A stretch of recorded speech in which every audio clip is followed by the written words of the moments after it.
और मैं इतना कायर नहीं हूं कि मैं खड़े खड़े चुपचाप तमाशा देखता रहूं। झनक अपनी मर्जी से गई थी, उसे फोर्स नहीं किया गया था। अनिरुद्ध ने दे दी अर्शी को सफाई। अर्शी पर फूटा झनक का गुस्सा। सीरियल झनक का आने वाला एपिसोड बहुत ही ज्यादा इंटेंस होगा। वेल, आप देखेंगे कि कैसे झनक के अचानक गायब हो जाने के बाद से अनिरुद्ध का पूरा परिवार परेशान तो था ही, लेकिन अर्शी ज्यादा परेशान थी अनिरुद्ध को लेकर और पुलिस केस को लेकर। अर्शी निकलती है पुलिस स्टेशन जाने के लिए कि तभी वहां पर अनिरुद्ध अपने भाई के साथ आ जाते हैं और अर्शी को पुलिस स्टेशन जाने से रोक ही रहे होते हैं कि उनके सामने आ जाती है झनक। झनक को देखते ही अर्शी का गुस्सा 7वें आसमान पर पहुंच जाता है और वो अनिरुद्ध से सवाल करने लगती है कि आखिर झनक जा रही थी तो तुमने उसे वापस क्यों लाया। जिसके बाद झनक के इशारा करने पर अनिरुद्ध अर्शी को सारा सच बता देते हैं कि कैसे झनक कुछ पावरफुल गुंडों के हाथों फंस गई है। अगर उन्हें छोड़ दिया जाए तो वे उसे कश्मीर ले जाकर उसका बुरा हाल करेंगे। वेल, जाने अनजाने ही सही, लेकिन एक लड़की होने के नाते अर्शी अनिरुद्ध के बात से सहमत होती है और झनक को साथ रखने में हामी भर देती है। लेकिन फिर वो झनक से सवाल करती है कि अनिरुद्ध के साथ तुम कर क्या रही थी। जिसके बाद झनक बरस पड़ती है अर्शी पर और कहती है कि वो बार बार उन पर शक ना किया करें। गलती से ही सही, लेकिन अपू दी पहली बात सही कहती है। अगर हम पुलिस के पास गए तो पुलिस कहीं से भी झनक को ढूंढ निकालेगी और यहाँ इस घर में लाकर छोड़ देगी। क्या आप सब इस चीज के लिए रेडी? नहीं, एक्चुअली गलती से अर्शी ने भी पहली बार सही कहा। कितनी मुश्किल से तो पीछा छुड़वाया, मिसिंग रिपोर्ट रहने थे। हम बस कह देंगे कि वो बिना बताए घर से चली। हाँ नहीं, आज फाइनल कर ही दे। बताओ आखिर चाहते क्या हो तुम? क्यों लेकर आए झनक को वापस यहाँ दोबारा?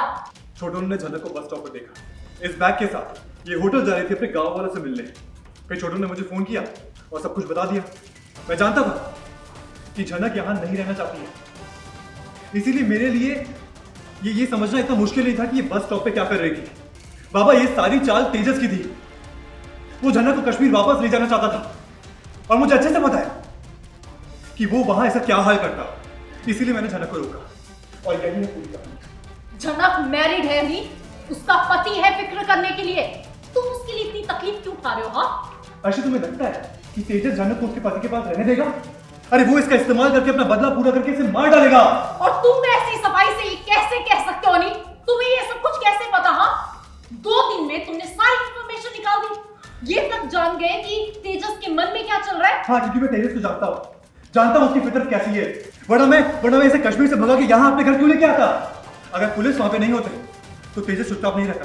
तेजस चुप था वहां और मैं झनक को लेके आ गया। और मैं इतना कायर नहीं हूं कि मैं खड़े खड़े चुपचाप तमाशा देखता रहूं। झनक अपनी मर्जी से गई थी, उसे फोर्स नहीं किया गया था। बहुत मजा आ रहा होगा ना तुम्हें झनक, ये सारा ड्रामा खड़ा करके। आज एक बार फिर सारा अटेंशन सिर्फ तुम पर है। ये सारा डिस्कशन, सारा झगड़ा तुम्हारे पीछे हो रहा है। Just get lost. और रही बात तुम्हारे जवाब की, तो एक बात बताओ, झनक को तो तुमने तेजस से बचा लिया, पर क्या खुद को बचा पाओगे? अपनी पूरी फैमिली को बचा पाओगे तेजस के गुस्से से? बिकॉज आई एम श्योर जो आज हुआ उसके बाद तेजस चुप तो नहीं बैठने वाला।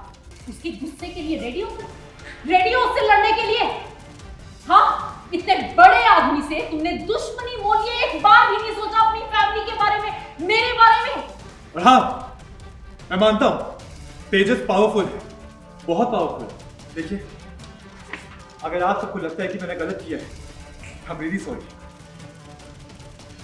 लेकिन झनक खतरे में थी। सीरियल झनक से जुड़े तमाम अपडेट्स को जानने के लिए टेली चक्कर को लाइक, शेयर, सब्सक्राइब जरूर करें।